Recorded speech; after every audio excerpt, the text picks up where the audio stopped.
Bonjour tout le monde.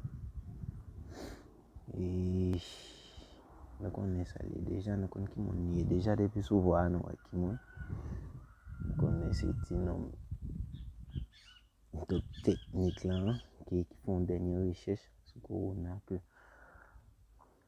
là nous avons regardé sur les recherches que nous faisons des brevets ça de maladies corona, n'a pas trouvé que son maladie qui a à peine sorti, nous trouvons son maladie qui était sortie depuis l'année 2002 et 2002 jusqu'à 2003 et Melissa, un docteur qui Melissa qui t'a parlé de lui et pour nous voir comment les hommes méchants nous prend ça nous prend temps nous pour entendre comment Melissa va expliquer nous comment ça t'est passé, comment ça est, comment les hommes méchants on essaie d'entendre avant.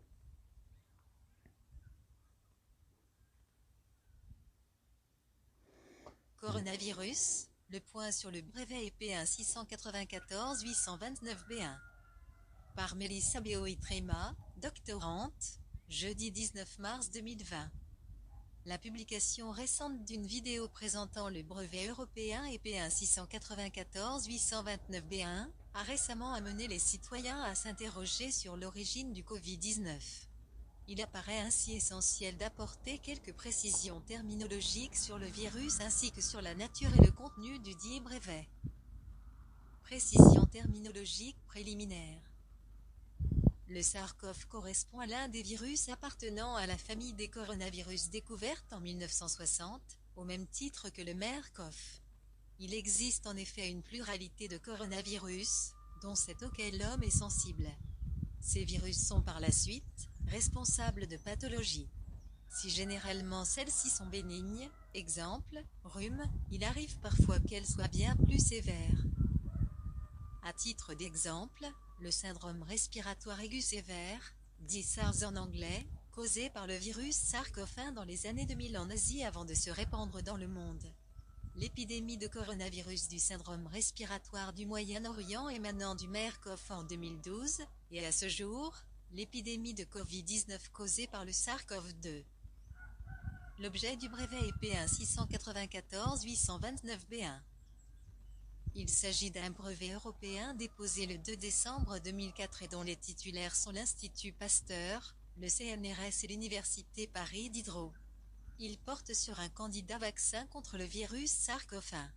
Autrement dit, le virus précité, responsable dans les années 2000 de l'épidémie de syndrome respiratoire aigu sévère, 1. Il ne concerne ainsi ni la création du virus SARS-CoV-1, ni du SARS-CoV-2 qui existaient et ont été transmis à l'homme par des espèces animales, chauves-souris, civettes. Il convient enfin d'ajouter que ce vaccin n'a jamais été expérimenté sur l'homme. L'épidémie avait en effet été contenue et ayant quasiment disparu, il n'existait plus de candidats porteurs du virus pour essayer le vaccin. 2. Éléments d'analyse d'un brevet européen. Les premières pages d'un brevet européen contiennent les informations permettant d'identifier celui-ci, numéro d'identification, date de dépôt, titulaire, inventeur. C'est ainsi que pour le présent brevet, il est indiqué qu'il porte sur une nouvelle souche de coronavirus associée au SRAS et ses applications, potentiel vaccin. Les pages qui suivent contiennent une longue description. Les chercheurs y exposent rigoureusement le principe, l'état de la technique, sa faisabilité, les problématiques rencontrées, les solutions proposées, des exemples concrets, les modes de réalisation, les méthodes de recherche, les résultats de recherche, les applications envisagées, etc. 3. Application au brevet EP 1-694-829-B1. Le brevet précité ne fait ainsi pas exception à la règle et contient l'ensemble de ces éléments. Le libre accès au brevet permet notamment au public et à autres chercheurs de s'informer sur l'avancée de la recherche et surtout, la poursuivre. Tel est d'ailleurs actuellement le cas, puisque les chercheurs titulaires du brevet s'appuient sur les recherches portant sur le SARS-CoV-1 que l'on retrouve dans celui-ci. L'objectif étant notamment de comprendre et trouver un futur vaccin pour l'actuel SARS-CoV-2, confère Covid-19. Ben voilà, c'est comme ça. Monde qui pas comprendre, je pense que des gens aussi qui comprennent aussi vite que Mélissa a bien expliqué comment ça marche et comment les hommes méchants aussi parce que